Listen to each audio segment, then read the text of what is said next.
Your film is now ready to be shown.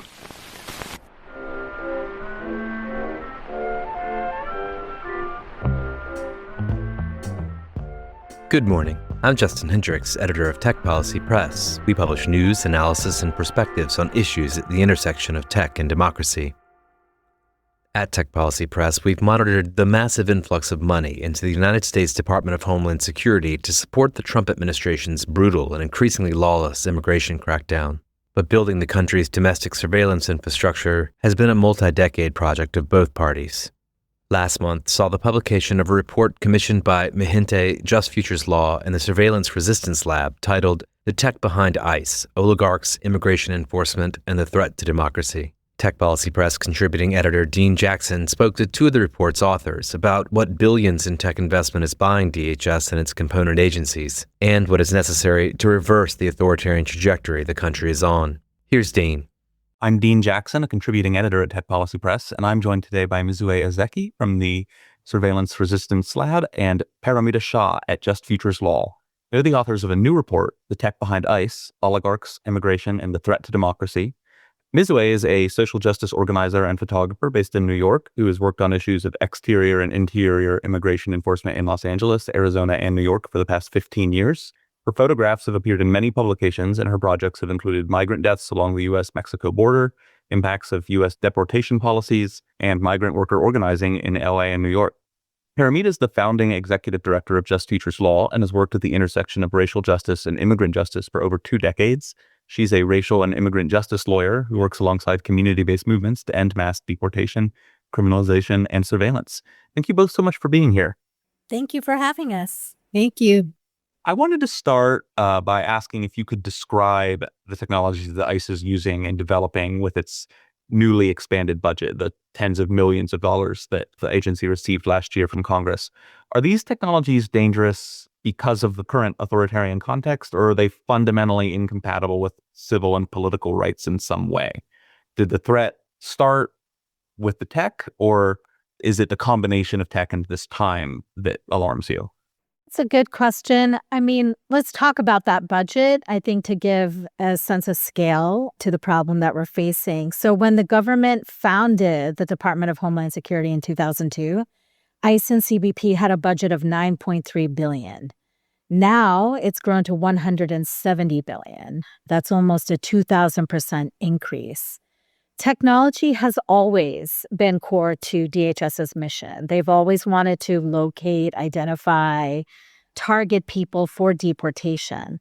It's really a mandate that has been a doorway for authoritarianism. I think that's really the underlying truth of DHS. It's hard to understand the tech, I think, without understanding the who. So if I could also give you some context of the who behind DHS.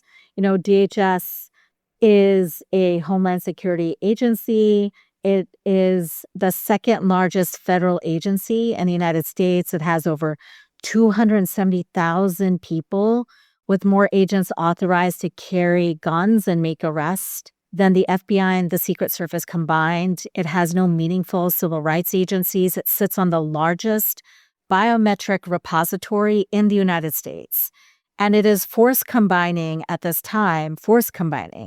IRS data, health data, Social Security data, housing data with immigration data. And they are doing that because they are using technologies to label, classify, to track, profile, and target people at an unprecedented scale.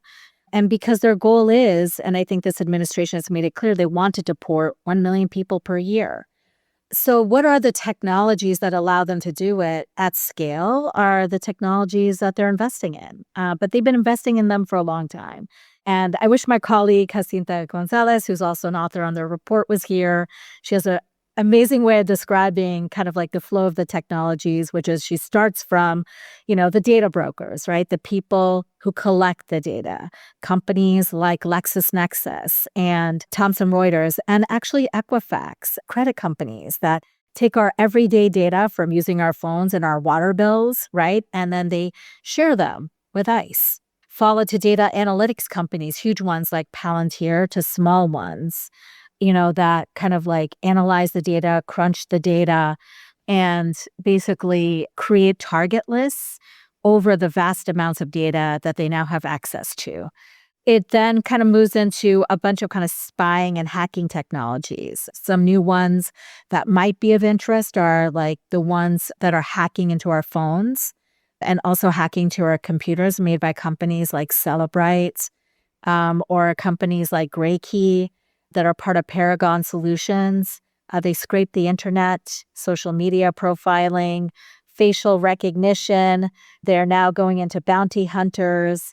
They also use cell phone tracking. And I think obviously license plate readers, but their kind of like biggest new foray into the tech side are drones, right? And they have kind of like this 1 billion contract. And the interesting way that DHS phrases it is like they needed it for FIFA, right?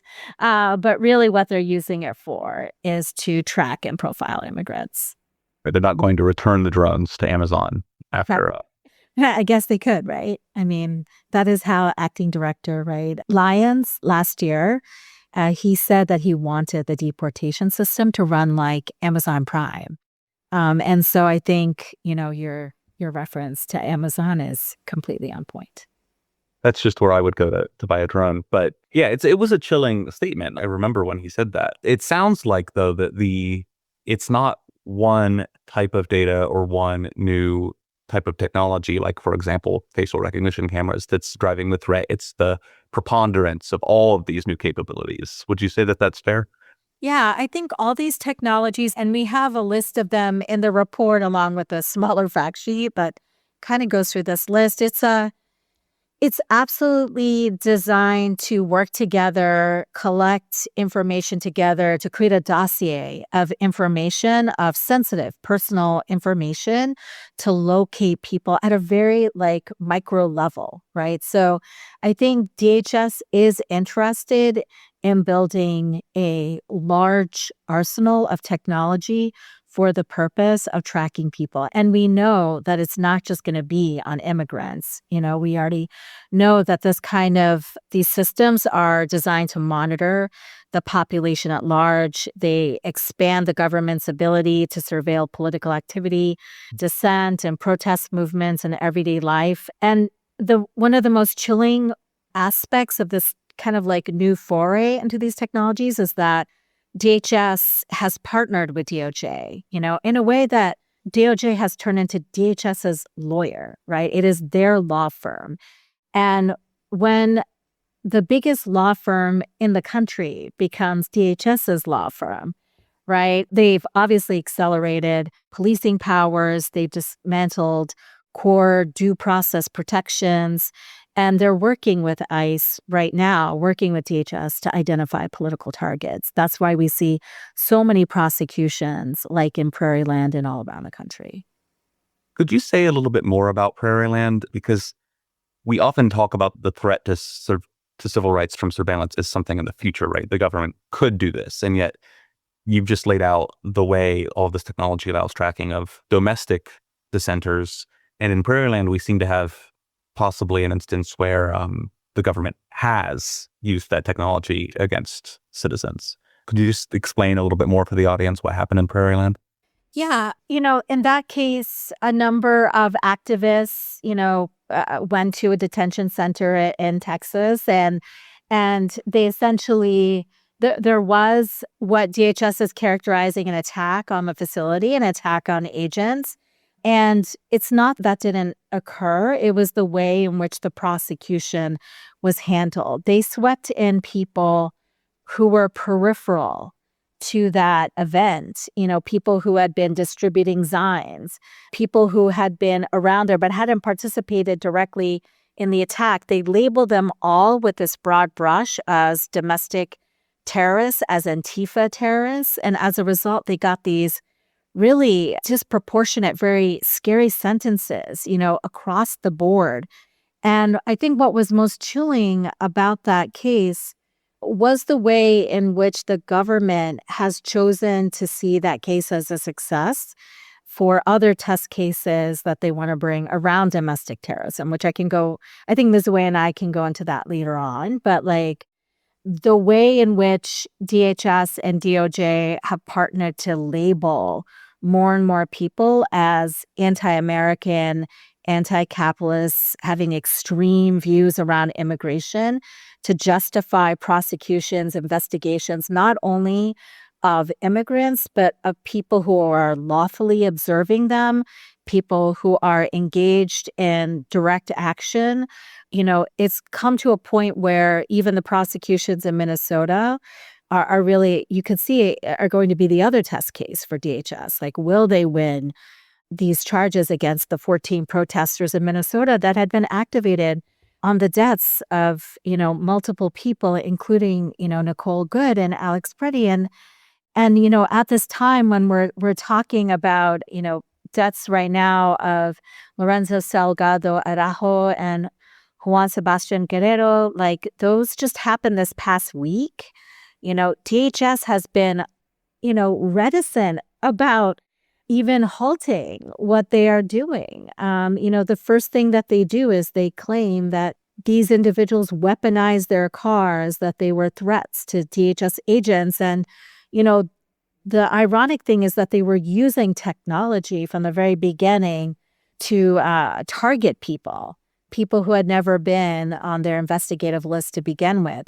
And it really doesn't matter if they were on their target list to begin with at the end of the day, because now the tools that they have aren't really preventing deaths, aren't really preventing harm, which is another justification that DHS likes to use, is that the surveillance is a gentler, less damaging way. In fact, they've caused more chaos, more damage, more deaths, right, directly at their hands than at any time, honestly, in their history. DHS and ICE have both been accused of acting lawlessly. Can those organizations and their use of tech specifically be meaningfully reformed after they've had the chance to operate with this much impunity? I'm going to go back a little bit to what Paramita opened with this idea of, what we detail in our report, how DHS as an agency has led to the pathway to this moment because they've always operated almost in a suspended set of laws. In other words, DHS was founded after 9/11 as part of the war on terror as the primary agency to oversee Homeland Security, right? And its primary mandate was focused on preventing terrorist attack in the United States. But then everything under DHS became about terrorism, right? So immigrants are potential terrorists. The whole thing with having every Muslim man in the United States register under special registration after 9/11 was because these were all potential terrorists. None of that has ever been proven, right? But billions of dollars have been spent. And what has been legitimated is like indefinite detention, right? The kinds of things that Paramita just mentioned about people being killed by federal law enforcement officers repeatedly. Like, this is not normal in a certain way, but it's become the new normal under the logics of national security under DHS and Homeland Security. And so just to talk a little bit more about this conflation of immigration enforcement and counterterrorism, like the idea, we say that this is all, our report, the tech behind ICE, right? The oligarchs, immigration enforcement, and the threat to democracy. Really, the key thing to understand is how much democracy has been undermined by what 9/11 did to concentrate so much power, right? National security power in the executive branch, but also embraced very widely by every other branch of the government, right? So here we are 23 years later, where routine immigration enforcement has become just tied up into this issue of warfare, right? So we are seeing much more entanglement of the Department of War with the DHS, whether it's domestically or internationally. And if you look at Trump's 2027 budget, an analysis showed that 80% of the request was for policing and military. And we've already seen what the cost has been for social care, education, housing, and healthcare, and the climate. And so, when you're asking in terms of DHS, like acting lawlessly, we also have to recognize that the part of the reason DHS has so much power is the very legal regime that it sits upon is designed to give the state, the government, maximum power, right? To detain people, to deport people and exclude people. How else could you deport 1 million people in 1 year, right?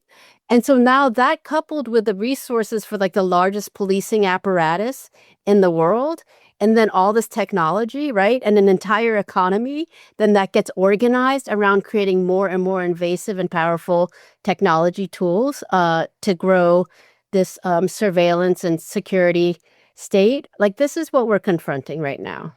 And so I just want to talk a little bit for a second about this idea of the term terrorist because it's so instrumental to the power of the government right now and it really is very much part of the 9/11 legacy is that every single president can use this term terrorism to include whatever is helpful to their political agenda.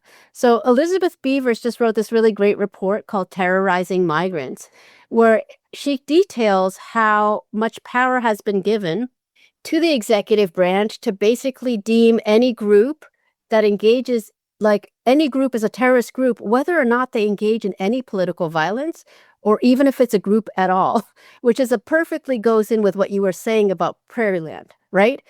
And so we can't separate what happened in Prairieland with what DHS, the founding of DHS and everything that it represents, and a counterterrorism strategy that can very comfortably turn outward to the world, like fishermen in Venezuela, or inward, right, to people creating leaflets because they are concerned about, one social issue or another.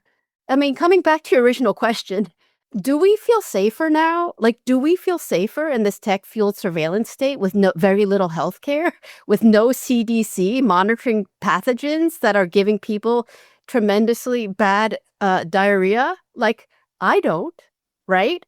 And so I think that's what's become increasingly clear is that this isn't just a concern for immigrants or U.S. residents, it's everybody all over the world. And so we have to find solutions that are more than body cameras or ICE agents showing their faces, right? I would say we need to ask a different question. Like, what does it really mean to be truly secure and safe? Like, what would we need to have the kind of world we really want to live in? And it's got to be something different than investing hundreds of billions of dollars in an agency that claims they're providing us security when it's really just more surveillance and more repression and more death.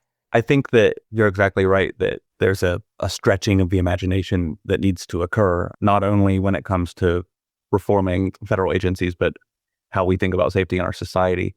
Your report, though, I want to keep us moving along because you cover quite a lot of ground. One of the more interesting things I thought was how you outline the massive pipeline of federal defense and security contracts for tech companies, which correlates both with Silicon Valley's rightward political turn and the huge increase in tech industry lobbying in Washington. So could you say a little bit more about the role ideology plays in the DC tech sector relationship and, kind of contrapose that with the incentive for simple grift when budgets get this big? This was a really big reveal for us as we were doing the research for our report, The Tech Behind ICE. Everybody was struck by that image at the inauguration, right, of 2025 with all the tech bros who, at least before, some of them are much more Democratic Party aligned or neutral politically, some of them even anti-Trump, were all showed up signaling their alignment with the Trump administration. And so, what is behind that and what has happened has been so many different things. And I'm going to ask Paramita to talk a little bit about the deregulatory agenda that these guys have. But, the scale of money that they have is something that we did a bit of research into our report. And it was actually quite discouraging to keep having to edit their net worth as our report drafts kept happening. Is like we'd have to go back and we all know about the trillionaire that happened during the time we were drafting our report. But, it's so many things that have been very traditional ways to buy access that includes really unthinkable amounts of campaign contributions that we detail in the report. There's also a significant amount of lobbying. There's a graph in the report where we show how the lobbying by the venture capitalist firms of the tech oligarchs has skyrocketed in recent years. And it's just important to point out that almost a third of the lobbying spending from these companies in 2025 was from Palantir and SpaceX, right? So even as powerful as these companies are, and as much, you know, mission critical they are to the government, they still find it so important to figure out, they have to invest a lot of money in lobbying. But the other thing that we pointed out, which is really troubling, is how what we commonly understood as a revolving door, what we understand commonly as a revolving door, where either you work for government and then you go work for a corporation or the other way around, that's still happening, right? But that isn't what we're experiencing right now is kind of a new era of what we call these corporate oligarchs in the corner office. And by that, we mean is that they are calling the shots, directing the vision. They each espouse different theories on democracy, why their corporations are critical to the project of U.S. national security. They've been pushing to modernize the military in the vein of the famous quote by Zuckerberg, I think it is, you got to move fast and break things, right? And then J.D. Vance, of course, is someone who comes to the Trump administration after having spent time working with these venture capitalists. And so there's a way in which they're embedded in the government in a way that has a newness to it that we think is worth understanding and exploring. Of course, there's tech executives now that are serving as an executive innovation corps in the U.S. Army. And then you have a former employee of one of the largest contractors, and Endurl, right? They get 80% of their money. Their revenue is from federal contracts. He's now the DHS Chief Information Officer and the Chief AI Officer. He continues to hold $500,000 in stock in the company, but he's also going to be overseeing the largest biometric database in the U.S. government, which is integral to DHS operations. So, I think there's a lot more to say there, but I think, Paramita, there's definitely stuff that you can add to this. Yeah, it does feel a little bit, and this was a name in the chapter, like the tech Gilded Age, right? And I wouldn't say that we are anti-technology. I think it's so easy for people to label us as you just don't understand or hate the technology. That's not what this is about. This is about what is the technology being used for, who is controlling the development, and how these specific tech bros, these oligarchs, are really setting up conditions for the corrosion of democracy, right? And it is in a state of fast corrosion. I think some of the ways that they capture the the public's imagination rather, is, by making out some outlandish claims, right, about their products, right? I think AI has long been kind of sitting in this a radiant ether of having no problems, no issues, no faults, and no inaccuracies, and there's been a lot of buy-in to that. And yet, what we can see on the ground is that the use of these AI-enabled technologies are causing massive harm, right? Including, I think, breaking guardrails around privacy and constitutional rights in a way that we have not yet fully uncovered, right? As much as we're trying. But a couple of points that I think are interesting. I don't know if you saw that Alex Karp said that, everyone should be clamoring for more Palantir because Palantir's products are actually the best guardians of the Fourth Amendment, right? His point is that, this is what I find so fascinating about people who believe, his statement to investors includes cryptic analogies to one Supreme Court case called Katz, right? And presumes, to know everything about the scope and the scale and the nuances of the Fourth Amendment, right? And just because he actually mentions the name and has a PhD, right, in, I think it's philosophy. I think that's right. Yeah. I think it's interesting that he thinks he understands how this technology is operating on the ground, right? At the same time that people are actually dying, and his products are really the backbone of a lot of DHS technologies. It is going to be the platform upon which many of these kind of operations are going to rest on. And in fact, they have a 1 billion kind of like open contract with ICE, where competitive bidding is not allowed because, of how integral Palantir is to the system. So it feels like an after the fact justification, not a real one. But really, to me, it kind of, like, no offense, it kind of underplays it to call it a grift. This administration combined with DHS is interested in attacking states that oppose their agenda. So if you look at the AI action plan that was put out there, they are interested in creating a deregulatory environment conducive to the companies that want to set up shop and make plays in municipal budgets, right? In state budgets. They're looking for other sources of income. And so they set up, for example, a DOJ AI litigation task force, right? To sue states that set up policies and practices that may be contrary to what they want, which is a regulatory environment that's not going to get in the way of them making profits. And that really poses an existential threat to advocacy and organizing by people who are looking to, essentially protect their communities from harm. It threatens sanctuary cities. It threatens people who just simply have a different idea. And I feel like it also is a pathway to upending democracy because you're using DOJ and DHS as a bulldog, really, to get what you want. It takes away the public interest and supplants it with their own personal interest, all at the same time that they're actually they're earning revenues and their stock portfolios are growing while they sit at DHS, right? While they sit on the Presidential Council of Science and Technology Advisors, while they sit, at DOJ, their stock portfolios are growing. That feels like a grift. But what they're doing actually is they're like undermining democracy by creating infrastructure to attack states, right? And to build in their idea of what good governance looks like, which so far includes like not only the domestic terrorism context, but also like the unbiased AI principles, right? Which have to now be part and parcel of any AI program.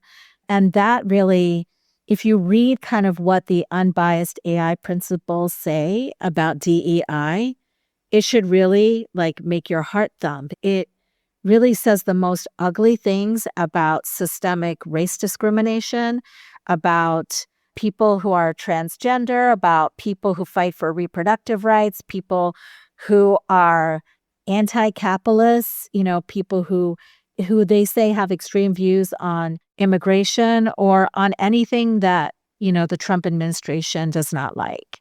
It has also turned into, I think, a placeholder for those domestic terrorism principles to live. It will live in the programs that they sell, right, to municipalities and states. And I think what you've outlined is a series of ways in which the tech sector, and particularly some of the people we'd identify as being on the tech right, although not all of them are, have embedded themselves in government. And they're entwined in ways that are economic, in ways that are related to their personal finances, political, related to their donations, but also their ideologies, and then sort of operational, right? Like there's tech that the government now has at its disposal or even relies on. Or data centers, right, that they want, right? Or new weapons centers that they want to build, or, companies that they favor over another. I mean, they really do want to build the infrastructure by releasing the over dozen executive orders that they have on AI.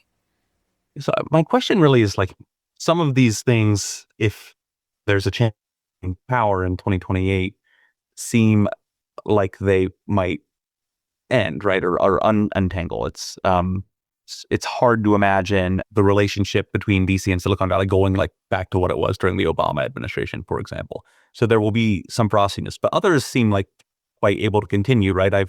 Growing up in the post 9/11 era is sort of made me firmly believe that the government doesn't like to give up capabilities or powers that it accrues. And so it's possible to imagine some of these things having persistence even in a new Democratic administration. But I guess what I'm curious about is how you think this relationship might change if there is a change in the party in the White House.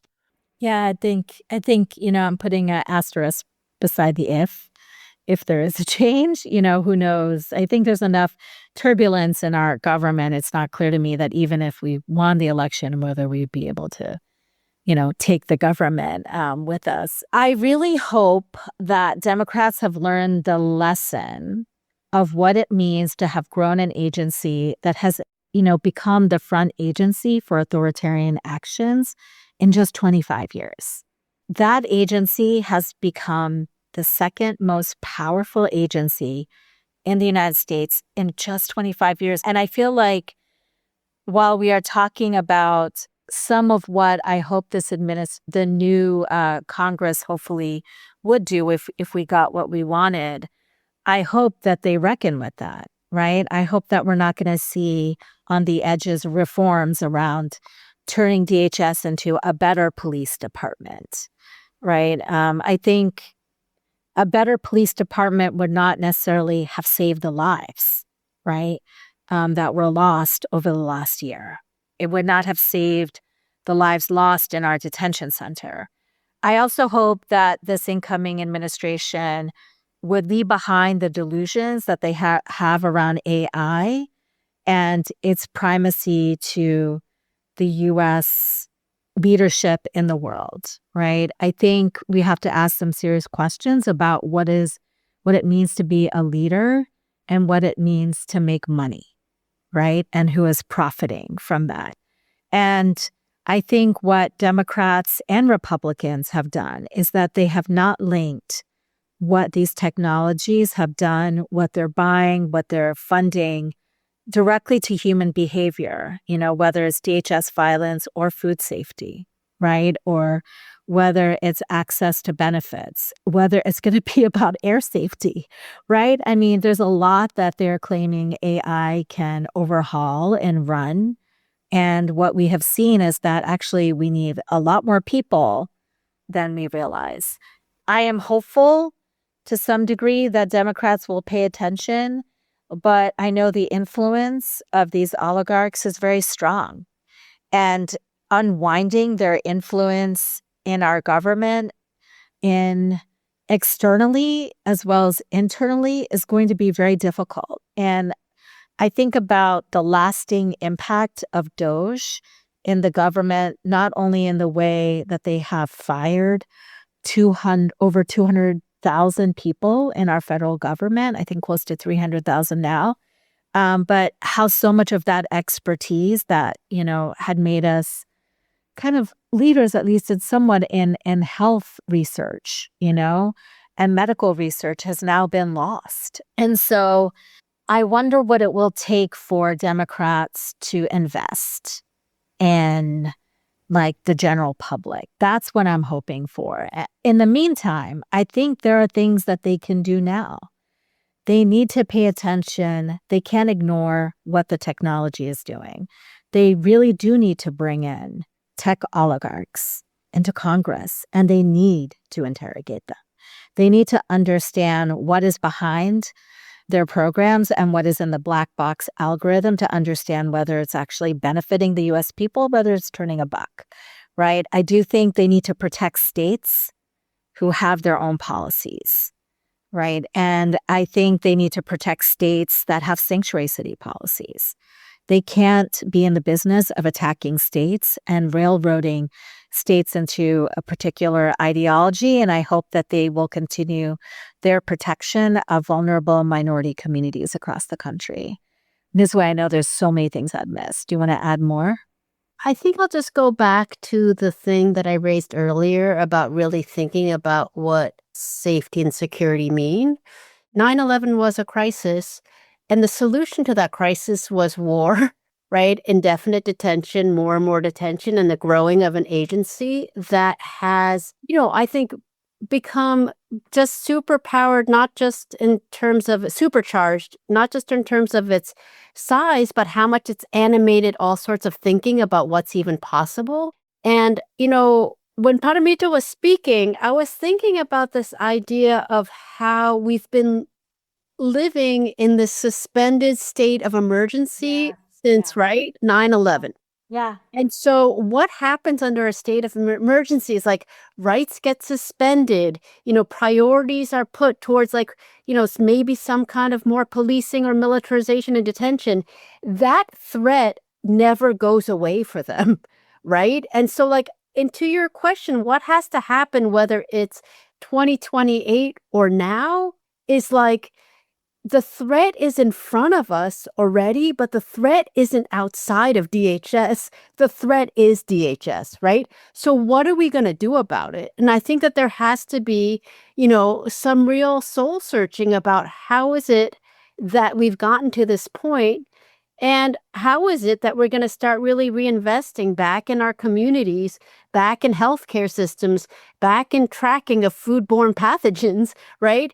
Back at, education and all the things that we have lost. And so, we've spoken a lot about in this topic around DHS and all that, but what Paramita talked about, Doge and all the things, like there's a whole web of things that have either been dismantled or undermined that we have to figure out how to reconstruct.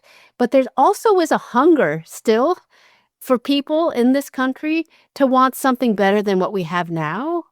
And I think it's really time for the Democrats to get it, that what we don't want is more DHS and more military. What we actually want is a fighting chance to live. We don't have a choice.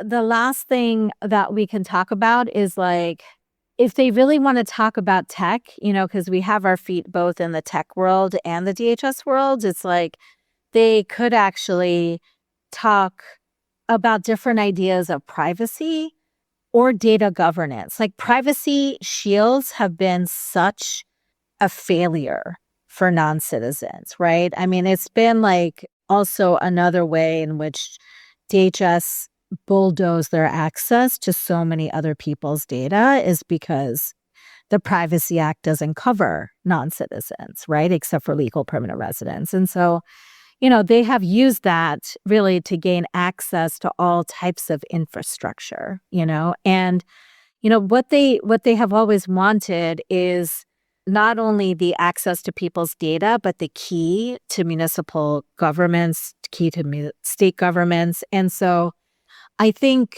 if we can just put an end in the way that our local and city governments are being exploited and attacked by DHS, it would do so much, right? I think for communities who are facing this pain right now. Yeah, and I'm glad you brought that up, because to close this out, we've spent so much time at the federal level. I wanted to bring us back down to the ground level, to the local level.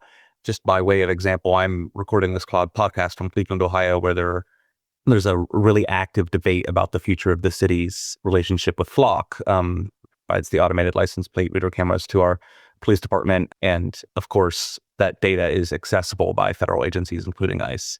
And so the city is debating, right? Should it seek alternative bids from other providers? Should it have this system at all? And the community has various viewpoints on that. Cleveland has considered both permitting for large data center contracts and also a brief moratorium on those types of projects. And I'm wondering, is it meaningful to switch camera providers or to put in contract stipulations for companies like Flock? Should cities be drawing that line between the infrastructure that powers these technologies on the ground in communities inside of data centers and the political outcomes that we've discussed? Where should people be doing, like in the cities, in the places where they live, not just in Washington, D.C., but across the country? What should people be doing to respond to the trends and threats to freedom that you played out? Well, the good news is that there is no one-size-fits-all solution.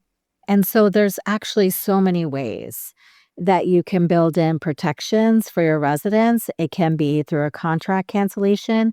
It could be amending the contract, right? It could be finding different vendors. It could be deciding, not to use it. It could be finding new protections that will limit the way and how the technology will be used. And I actually encourage people to explore all the options because we don't have enough examples yet, right? We're just beginning the process of fighting for these local policies. And I would say that comes from experience. Mizue and I worked on sanctuary cities policies, starting in the mid 2000s. And I would say that, you know, there were just a handful, and now there are hundreds. And it is because each state government is like its own quilt. Each city is like its own, crochet kit. And you really have to find different ways in which, you can protect your community and the interests of the people who live in it. I think it's a meaningful development, right? That municipalities are finally asking questions about the purpose and scale of automated license plate reader technologies, including Flock, because we have now seen so publicly the deaths and abuse by ICE. And that is always really important for city councils, for state governments to assess as to whether the product is too dangerous, right? Whether it's too violent of rights, whether it's too expensive or unnecessary, whether it violates constitutional rights, whether it invites exposure to litigation.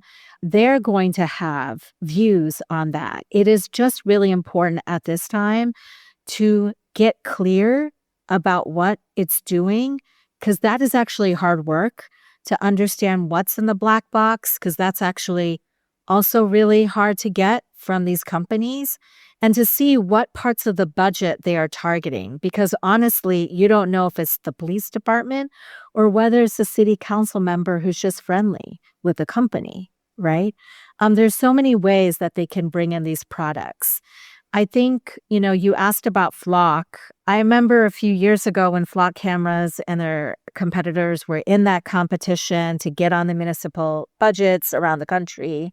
It's only now that some municipalities realize that, there were so many privacy protocols that were being broken, that civil rights violations were being facilitated by these technologies. But more importantly, I don't think they knew themselves. We knew that this information was being shared with ICE and hundreds of other third parties, right?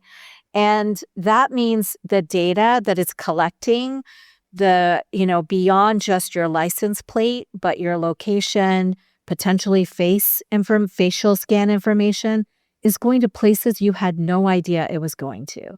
Right. And that is something we put in our report, is that while cooperation or sharing of data is something that they put down as a positive development, it's really just word salad, for what they really want, which is like access to the keys of your local government, right? And to ensure that they get renewed contracts. Right now, I feel like there's a real opportunity. It was so great to see the way in which Dayton, Ohio was just putting garbage bags over, the Flock cameras. It really just showed how they were flexing their muscle with the technology simply just by cutting off their access, right? And it, I think, offers imagination to the more than 30 cities that have decided to cut their contracts with Flock to become better stewards for their communities.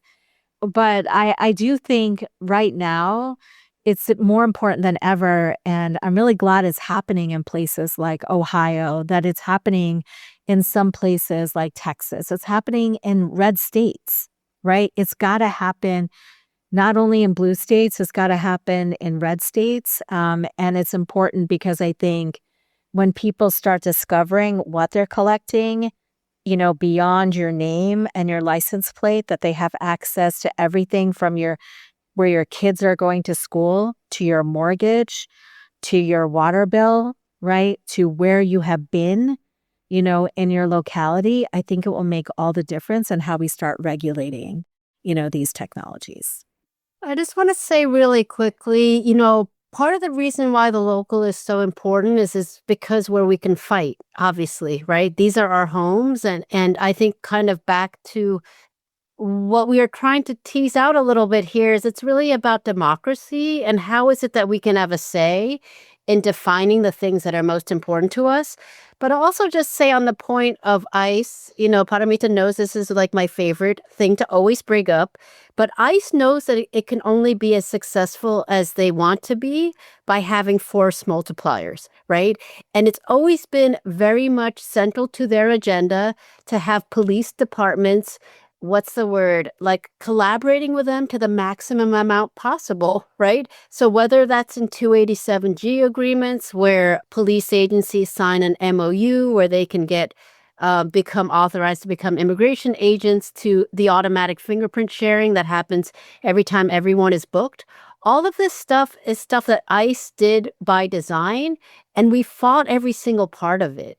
Right. And the reason why we fought it is because of exactly, this point around like nobody, like these are infrastructures that when they're combined together can do really tremendous harm. And so we have to figure out locally then where we can put the pressure to stop it. And so, I think it's just one of these examples where like we don't really have a choice but to fight, but where better to fight than in the place that you call home. Well, thank you both so much for being here. Oh, thank you so much for having us. We had fun. Thank you. Thank you so much, Dean.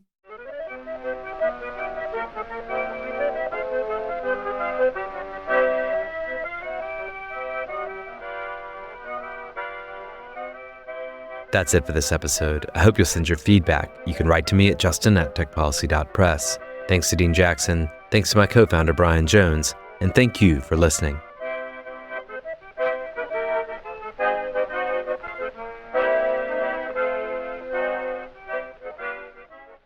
Tech Policy Press.